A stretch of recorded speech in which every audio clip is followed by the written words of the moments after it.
kayong lahat. Sa ating kontemporaryong panahon ngayon, mag-uumpisa ang ating kalban. Sa mga freshmen na talagang napakahirap bago makapasok sa paaralan ito, palakpakan.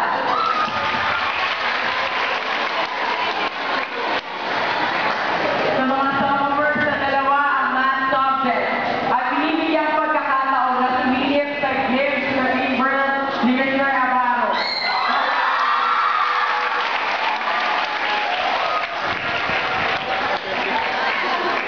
Sa mga juniors na kanilang math subject, yun lang.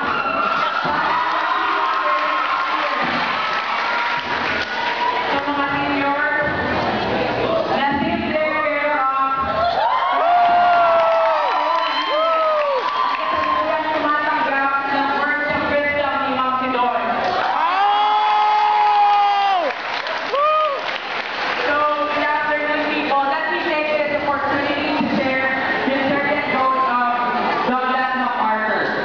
A true leader has the confidence to stand alone, the courage to make tough decisions, and the compassion to listen to the needs of others. He does not set out to be a leader, but becomes one, but by the equality of his actions and the integrity of